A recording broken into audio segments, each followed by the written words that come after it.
우주가 있으면 존재를 볼 수 없다에 대하여 우주라는 것이 있는지 없는지에 대한 화두는 존재를 알아가는 데 있어서 가장 중요한 부분이다. 우주와 존재는 이치로 보면 인간이 존재 속에 있으며 인간은 또한 우주 속의 일부이기에 우주란 당연히 있다고 여겨진다.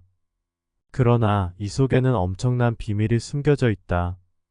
자신의 한정된 의식 경계를 넘어서 밖에서 내려다보기 전에는 도저히 이해할 수 없으며 해석이 안 되는 주제이다. 우리가 객관적으로 알고 있는 우주란 정말로 있는 것인가?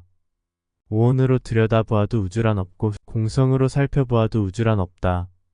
나아가 순수 의식과 진리를 탐구하여 보아도 우주란 없다. 도대체 무엇이 잘못된 것인가? 우주의 유무에 대한 진실 여부는 직접 우주 밖으로 나가서 두 눈으로 직접 살펴보기 전에는 모를 일이다. 이 길에서 왜 우주란 없어야 하는지에 대한 설명을 하고자 한다.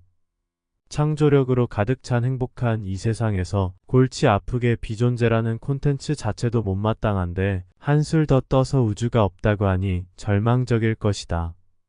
그러나 그러한 절망이 바로 진리에 이르는 길이다. 깨침이 궁극에 이르면 존재를 들여다보게 된다는 말은 나의 글을 조금이라도 이해한 사람은 이제는 알 것이다. 여러 깨침의 과정을 지나면서 마침내 존재를 들여다보는데 우주가 있게 되면 이 길과는 정반대로 엉뚱한 길로 가게 된다. 즉 깨침의 길에서 존재를 지키는 마지막 파수꾼이 바로 우주이다. 만약 우주가 있다고 한다면 존재의 근원에 초점을 맞추어 존재 이전의 근본 원인을 찾기 때문이다. 이렇게 되면 존재의 근본 원인을 깨침의 궁극적 목표로 삼게 되는데 이러한 깨침은 존재를 들여다보는 최상의 깨침에 이른 것은 맞으나 존재의 마지막 껍질인 우주라고 하는 덫에 걸린 형국이 된다. 이렇게 되면 빅뱅이 나오고 촉근이론이 나오고 무극과 태극이 나오는 등 과학과 철학이 혼합되어 비비상처와 같은 상태에 이르게 되지만 이런 것들은 우리가 알아야 할 존재의 실체는 아니다. 즉 자신이 처한 처지와 상황과 원인인 존재 시스템을 탐구하는 것이지 관념의 극한까지 가서 사유하는 것은 무의미하다. 본인에게는 태초의 극한이 실제처럼 느껴지고 결론으로 확정되었다고 하여도 처음에 의도했던 존재에 대한 탐구의 해답에는 도움이 되지 않는다. 또한 우주가 있게 되면 자연 발생적이라는 것에 무게를 두어 진화론이 따라오는 것은 당연한 이치이게 된다. 이렇게 되면 존재란 어떠한 고정된 법칙도 허용되지 않으며 연기에 의하여 모였다가 흩어지는 연계성으로 보게 된다. 그러나 우연에 의한 연기는 시스템을 만들 수 없다. 모든 존재가 유지 확대 창조되려면 반드시 법칙이 있어야 한다. 연기에 의해 나타났다 사라지는 이런 불확정적 규칙으로는 존재란 유지될 수 없으며 혼돈뿐만 아니라 존재란 붕괴해버린다. 있고 없음의 단견적 견해로 보면 삶은 있음이고 죽음은 없음이지만 삶과 죽음이 하나로서 이어지는 법칙이 없다면 무에서 유가 만들어진다는 논리는 부적절해진다. 어느 날 없던 자신이 갑자기 홀연히 태어났다고 믿는 것은 물리적 법칙에도 어긋나며 자연적 이치에도 맞지 않는다.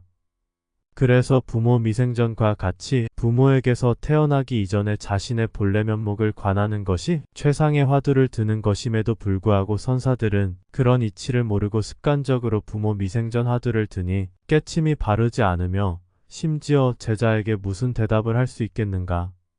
아무도 못 알아들을 소리나 하며 자신도 이해하지 못하는 말로 깨우친 척하는 선사는 바르게 깨친 자가 아니다. 존재 탐구에 있어서 자신의 탄생 이전을 관하는 화두만 한 것은 없다. 부모 미생전 화두야말로 자신의 본체가 존재 속에서 윤회하고 있음을 알게 하는 최고로 은밀하고 훌륭한 화두이다. 아무튼 우주가 있다면 존재는 모습을 감춘다. 우리가 살아가는 바탕인 존재에 대하여 탐구하는 것이지 태초의 근원적 원인을 탐구하는 길은 아니다. 비록 존재의 제일 원인을 찾는 것도 훌륭한 일이기는 하지만 우리에게 당면한 과제인 존재란 어떤 법칙과 시스템으로 구성되어 유지되는지를 탐구하는 것이 더 바람직하다.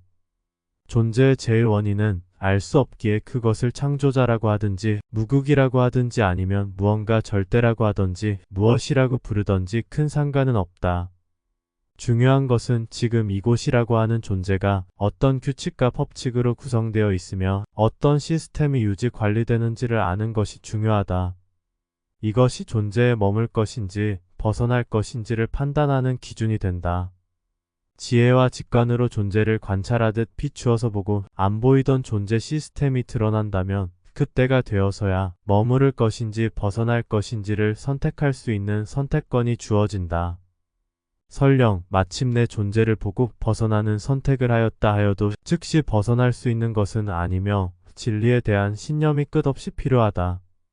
즉, 각성을 통한 노력으로 존재에서 벗어나려면 여러 번의 생을 요구하며 때에 이르러야지만 가능하다.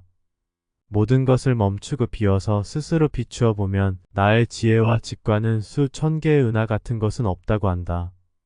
만약 아직도 우주와 존재를 같이 볼 수 있다고 생각한다면 그대의 나침반은 진화와 무아의 노름에 의해 스스로 자성을 잃어버려 북극이 어딘지 못 찾는 것은 아닌지 의심하여야 한다.